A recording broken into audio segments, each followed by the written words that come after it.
Hey there. If you or someone you know uses Inspire sleep apnea therapy, this is a public service announcement.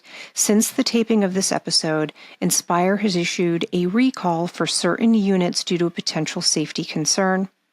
You can find out more information regarding the recall and which units are affected by visiting the Inspire website or contacting their customer service hotline. I will always encourage you to talk to both your sleep provider as well as the surgeon who implanted your device for more information. I also will be posting some more information as it comes in on the askthesleepmd.com website, so check it out. Hi, I'm Dr. Alison Kole, sleep medicine specialist and bona fide chronic insomniac. Welcome to the Sleep is My Waking Passion podcast. Remember, knowledge is empowerment, and if applied correctly, it can help you biohack your way to a better night of sleep, just like I did.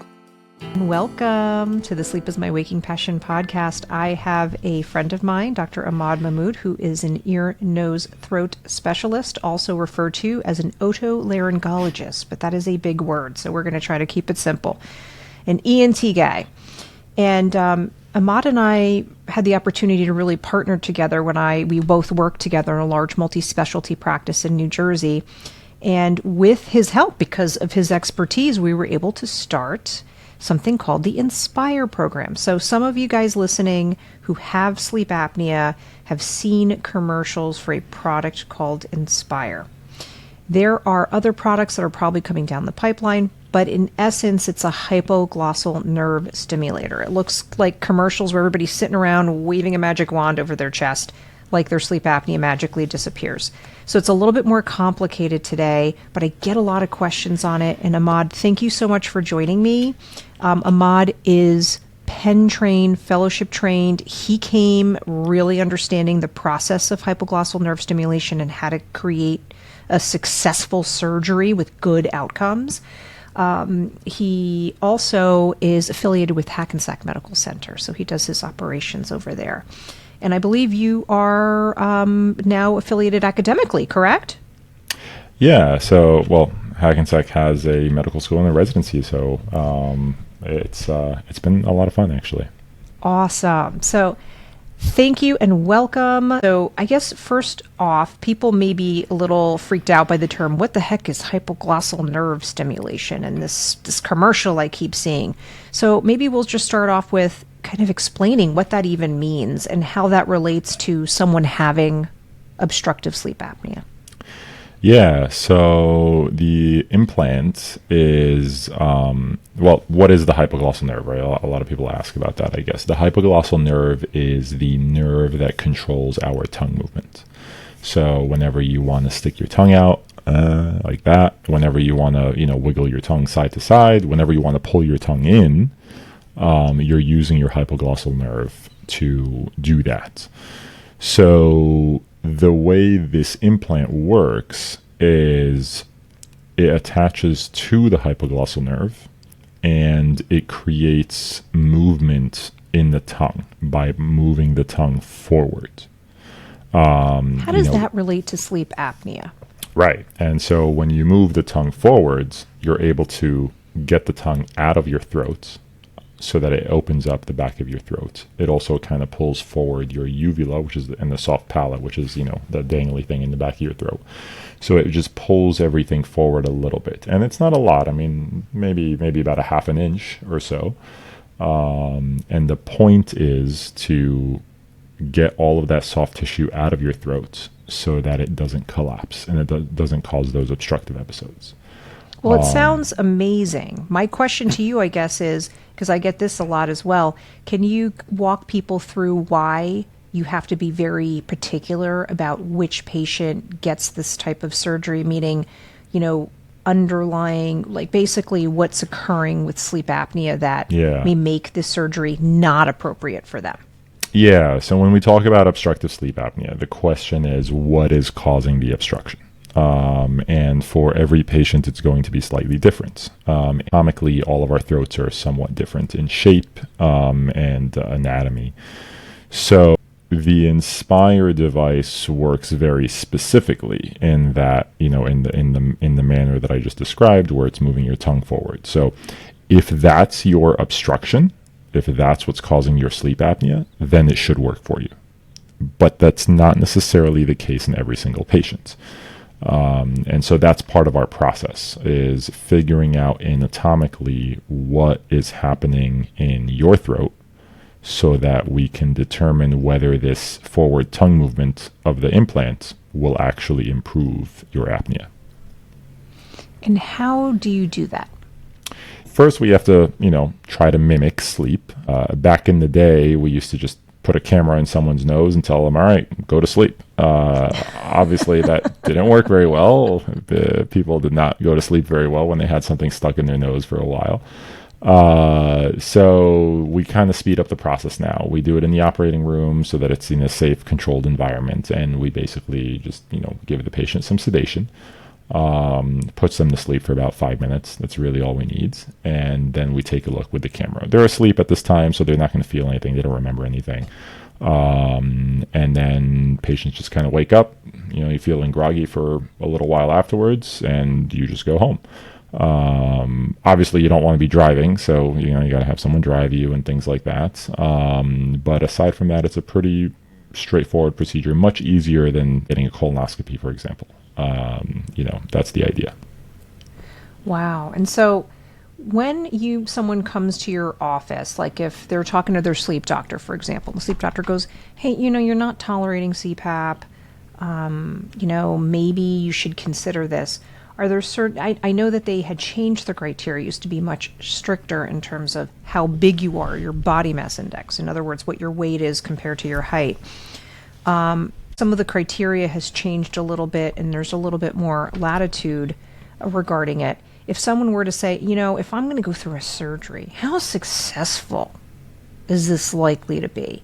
I'm curious about, generally speaking, what you know about the data, and then also with a broader indication, meaning with people being allowed to be heavier when they get the procedure, is it still that effective? There are definitely multiple factors that affect how effective the device will be. Anatomy is a big one. And if your anatomy is fine, even though you're overweight, there is an argument to be made that it should still work for you. But then being overweight is the other factor. So ideally, you would have someone with perfect anatomy who is obviously not overweight.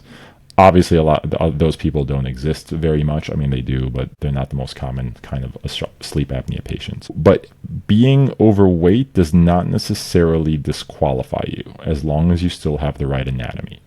In my experience, patients who are overweight are usually less likely to have the correct anatomy because there does tend to be a fat component in the neck that you can't even see externally.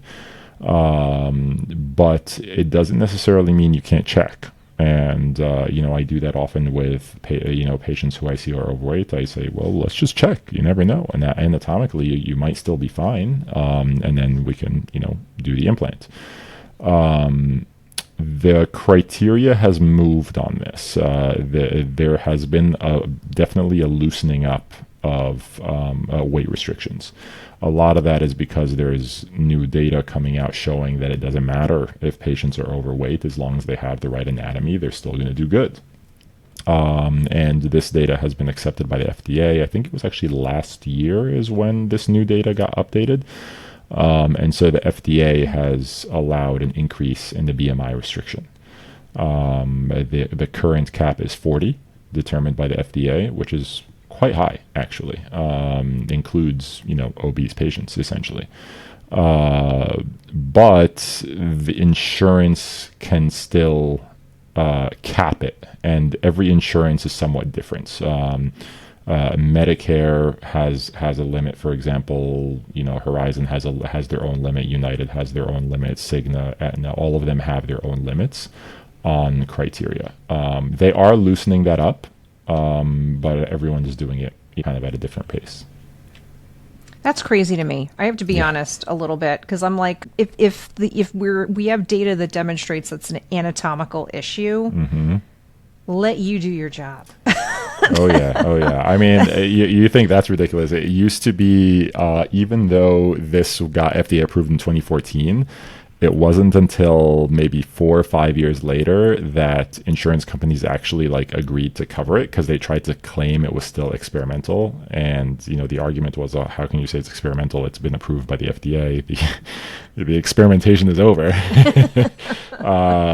So it is baffling to me that insurance companies can make these decisions and create their own criteria. I actually one time was having an issue with one particular insurance, and I was having basically an argument with their authorization department. The person on the phone told me, well, we don't care what the FDA says, we could do whatever we want. That was literally verbatim what they told me. I said, how can you say that? That's the world we live in. Anybody listening to this, that Yeah. is the world we live in. Yeah. We feel like half the time we're in some weird version of insanity and not in the real world. Yeah. So I thought that was a little insane, but unfortunately it is true. They kind of can do whatever they want to an extent. I don't know what that extent is, but it seems to be limitless to me. Wow.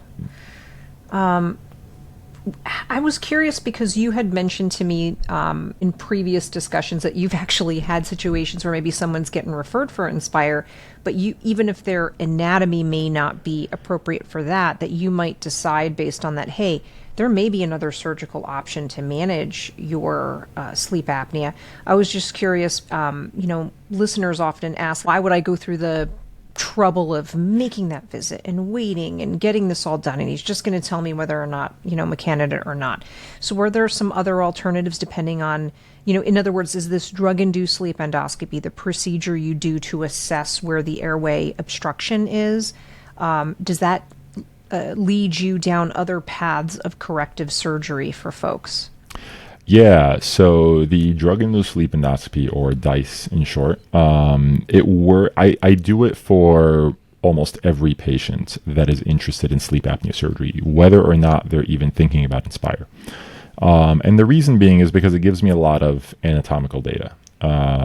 Where is the collapse occurring? What kind of collapse is it? Things like that. So if you have a patient who is interested in Inspire and doesn't qualify, well, it doesn't necessarily mean there's nothing I can do. There are still some options. And what I do for a lot of these patients, especially if I can identify a location of collapse, perhaps it's the tonsils, perhaps it's an elongated uvula. For those patients, I will offer, the UP3, or uvulopalatal-pharyngoplasty, or whatever you want to call it. It is not the most ideal surgery. The success rates are not that great. The recovery is quite painful, but the idea is that if your sleep apnea doesn't go away with the UP3, well, first of all, sometimes it does. So sometimes the UP3 does fix your problem. But if it doesn't, then you still potentially have the option of undergoing the DICE again at a later date. And then this time around, hopefully with the new anatomy, you can now qualify for the Inspire. Interesting. I've done that with quite a few patients, and I've only had one patient actually fail the second time around. And I have to say, this patient started with an AHI of like 120. Okay, fair enough. That's, by the way, guys, just to give you context, over 30 events per hour is considered to be severe. So if you're at 120 events per hour and there's 60 minutes in an hour, like, you just stop breathing every 30 seconds. Yeah, You're real bad. I got this guy actually down to an AHI of 60.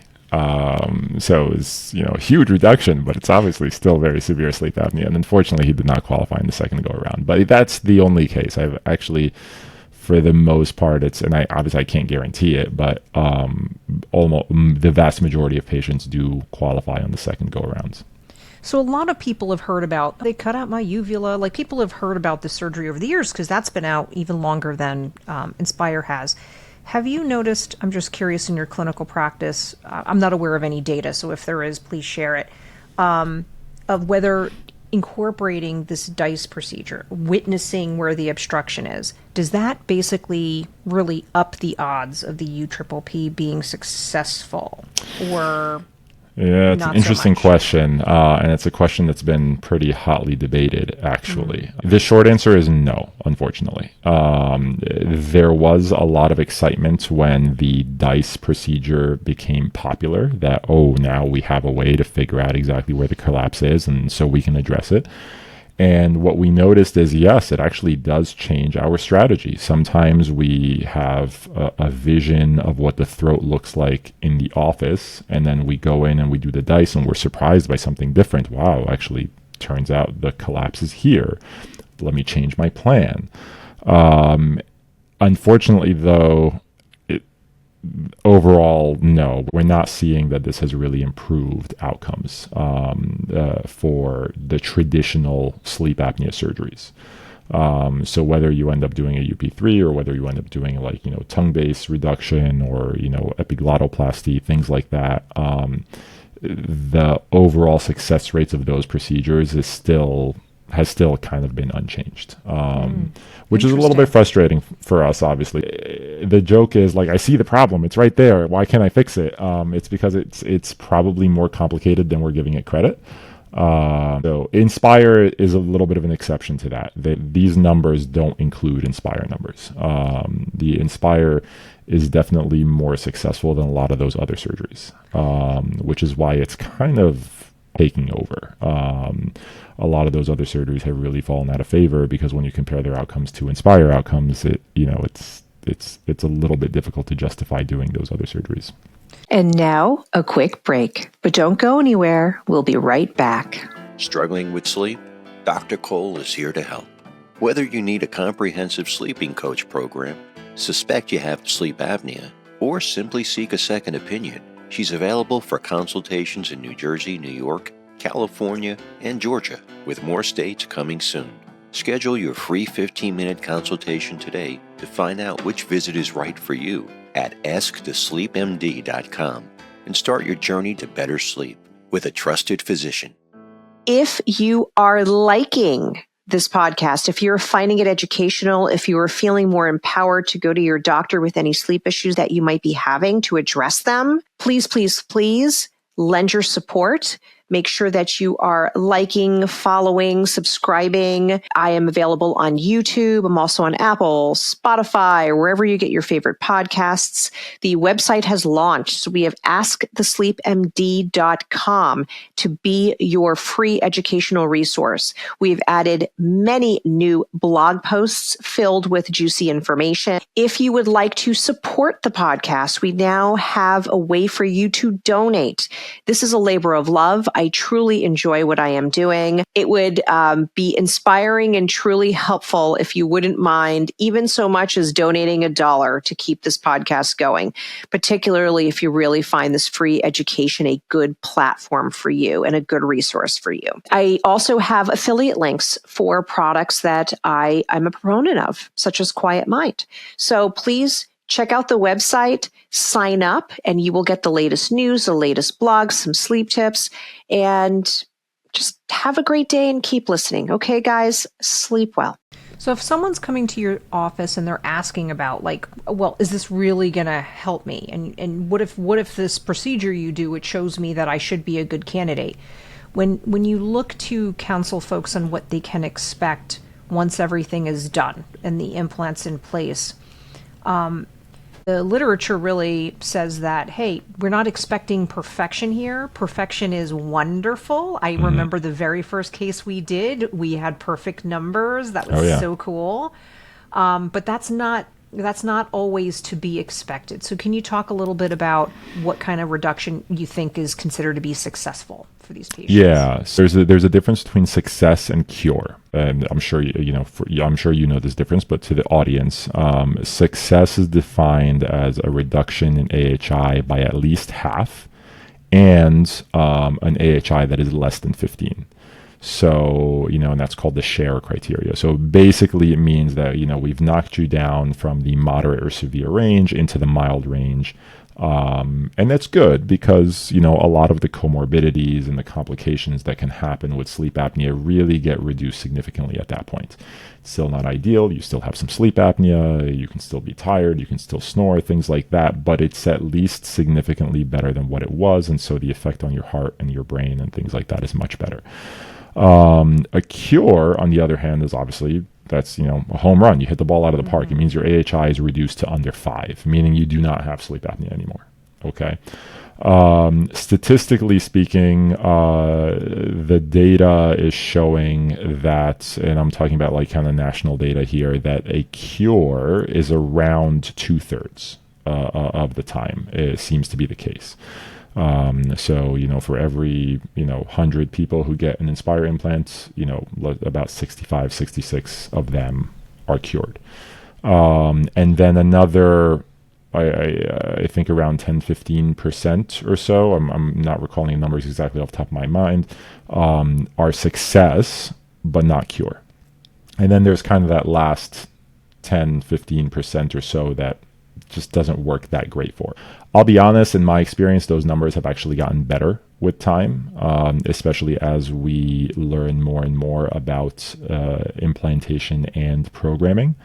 I couldn't give you exact numbers now, but in my experience, it's pretty darn rare that I have like an absolute failure. Don't get me wrong, it's not impossible, but it is pretty rare. There's creative ways nowadays where we can really program this device. I mean, the Inspire implant actually has over 4,000 settings. Whoa! So I'm calling it a failure if I've tried each one. But yeah, there's lots of ways to kind of troubleshoot the device.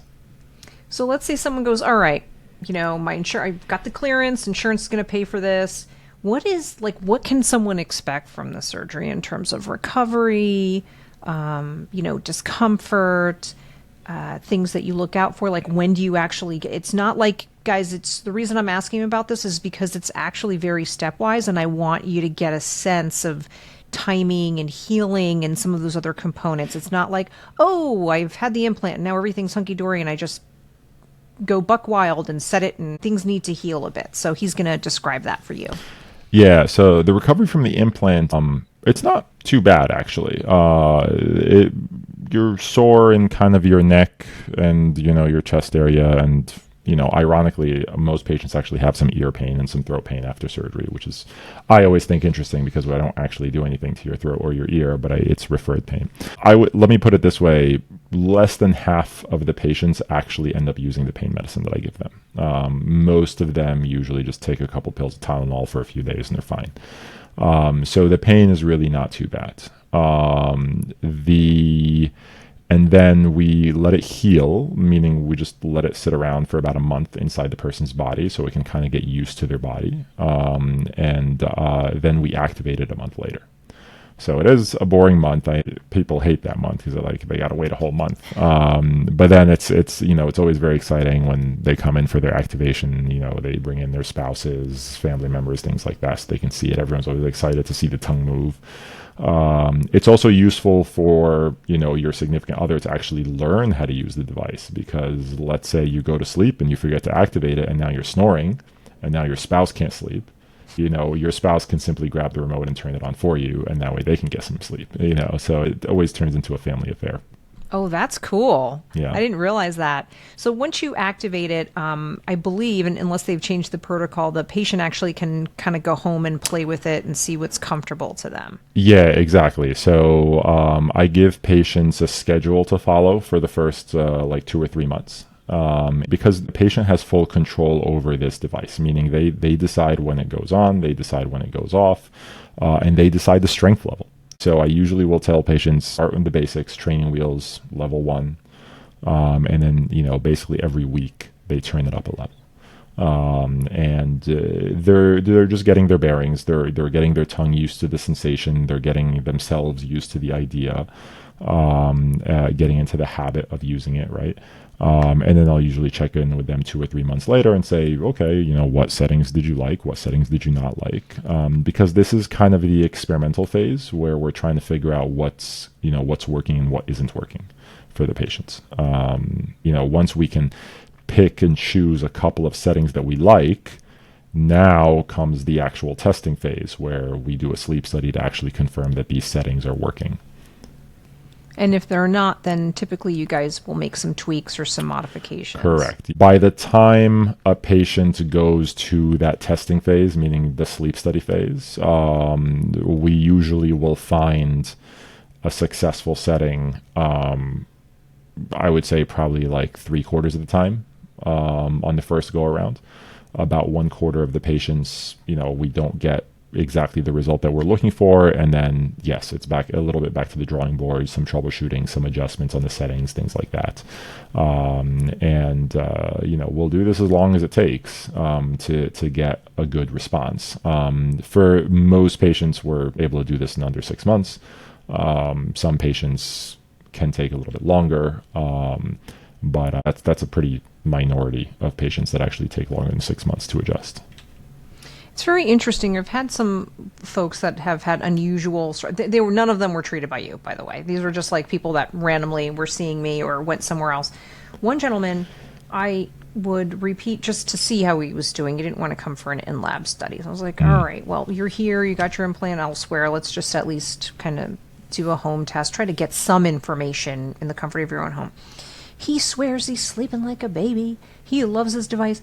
I'm not really seeing much change, but he's like, I'm like, wow, if there's a placebo effect, that's very interesting because he seems to feel like his world is better. Now, granted, there was some improvement, but nothing that would meet sort of the end goal theoretically. Yeah, that's interesting. I actually have a couple of patients like that as well. I got one guy who like lives in the mountains and comes down from the mountains like once a year just to get his Inspire checked. And every time I tell him, your sleep study does not show great improvement, he's like, no, I love the thing. I use it every night. Leave me alone. I'm just here to make sure I don't need to do anything. And then I'm going back to the mountains. So it sounds very similar to your patient. Yeah, I don't actually have a great explanation for those. That's something that I would want your input on because, Well, I think the mountain guy, right? Yeah. I mean, it's like how high is he at altitude? Because his sleep apnea. No, it's not like a high altitude mountains. I mean, like he lives in the Adirondacks. All right, it's not like he's going back to Denver. Yeah, no. But that's the thing. So he tells me he's not snoring anymore. His wife tells me that he's sleeping much better. He's waking up feeling well rested now, but his AHI is still pretty high. Yes, it was an improvement, but it's still high on the sleep study. So. Less hypoxemic burden, I wonder? I don't know. So this particular patient I don't have an answer for, but I mean, he's one of those guys who's like, I guess has his doubts about modern medicine, even though he got an implant. He goes, "No, your tests are all wrong. I feel great." So I'm like, okay, well, all right, we can debate that, but yeah, I mean, it's in those cases, I mean, I explained to them the risks of leaving the sleep apnea untreated, but at the end of the day, it is his decision, and he seems happy with it. So it is what it is. That's pretty rare, though. I mean, for most people, I find that the sleep study is reflecting what their actual sleep is. Wow. Have you ever had anybody kind of go through this and say, like, they just can't get used to it or they don't like the settings? Right. I would love to say it's been perfect, but it has not been perfect. I will, freely admit that, and I tell that to my patients in the office who ask that question as well. In my experience, of my patients, I've only had to remove one. And it was a patient who, to his credit, had tried, and we did many setting changes for over a year. And then he decided, you know what, I can't do this anymore. I give up. And so I gave him the option. I said, well, I can just shut it off for you. So, leaving it in your body doesn't really matter that much. I mean, obviously, if something ever comes up and you need to have it removed, we could always remove it then. But he was an electrician, and he was a little nervous about, interaction with electricity, even though there is none that's been tested for all this. But, for him, he wanted the peace of mind knowing that it was out. So we took it out. And but that's it. I mean, yes, I have removed other ones, but they weren't necessarily my patients. They were, coming from other surgeons. But I would say that's the only one of my patients that I've ever removed. Yeah, so you're hearing it straight from the horse's mouth, if you will. Ahmad, I really appreciate your candor with this, because this is getting people want to know, not what the infomercial that you see on TV shows you, but really what you can expect. For the most part, I think, based on my exposure, based on some of the exposures of people who have referred to you, other clinicians that I've worked with, we've had really positive responses from the surgery. So nothing, just like CPAP's not a panacea. Even the weight loss drugs that are really popular these days, only about 40% of patients are actually obese. So there is going to be a subset of patients, I think, that really benefit from that. You have folks that do well with oral appliance therapy. Some people go through the hassle of getting an oral appliance and it doesn't do anything for them, or it's too uncomfortable for them to wear. And this is yet another procedure, another avenue for treatment. And for some people, it really changes the quality of their life substantially and improves the quality of their sleep, even if sometimes we can't always explain why that is.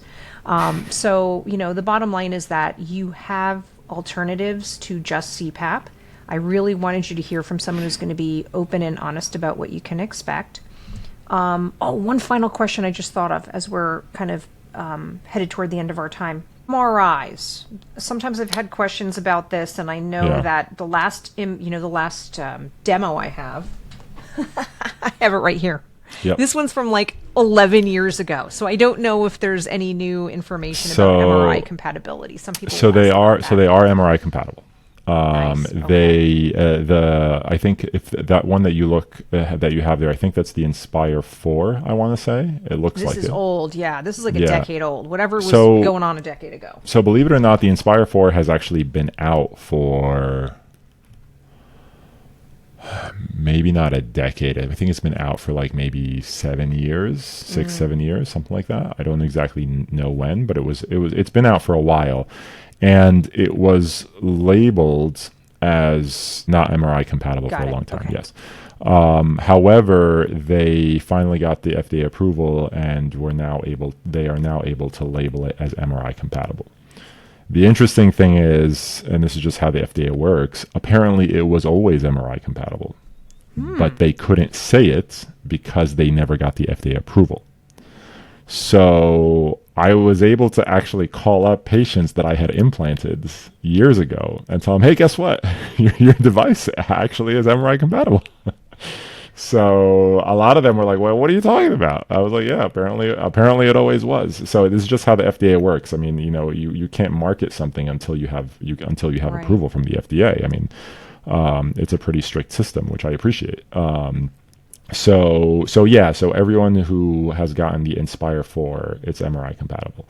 You could always double check. I mean, everyone's serial number is recorded, and on the website they have all the details, but they are. It's compatible for 1.5 Teslas.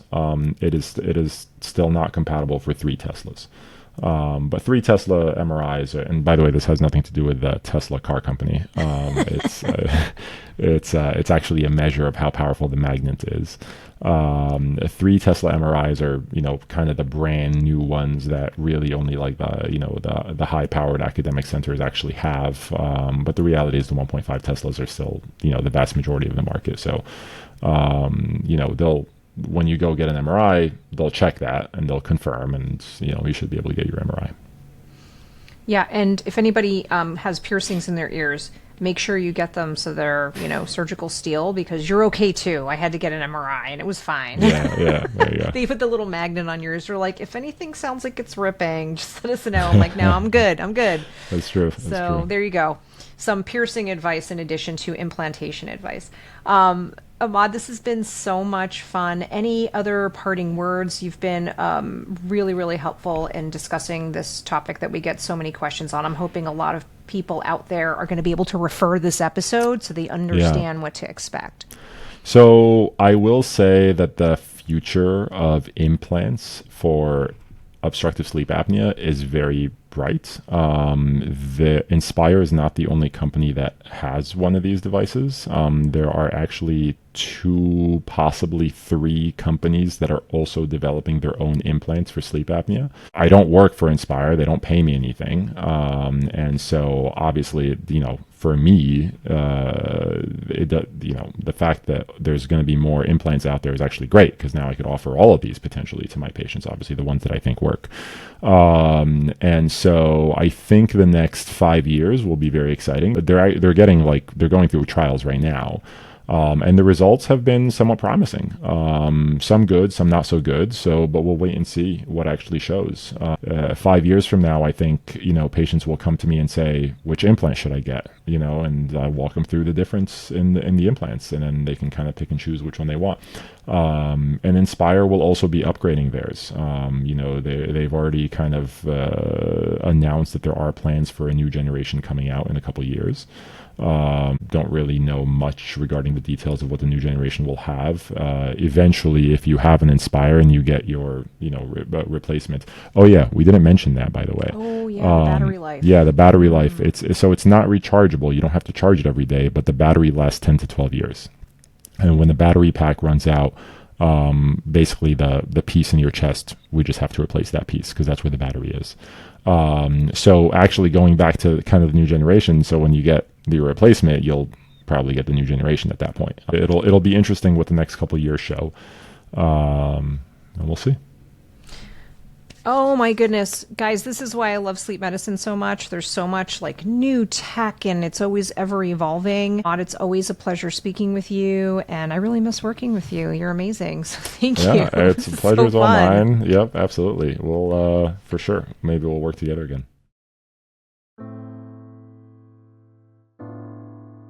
Disclaimer. The statements made on this podcast have not been evaluated by the U.S. Food or Drug Administration. They are not intended to diagnose, treat, cure, or prevent disease. The information provided by this podcast should not be used as individual medical advice. While I am a practicing sleep provider, I am not your sleep provider. You should always consult with your personal healthcare provider for individual recommendations and treatment.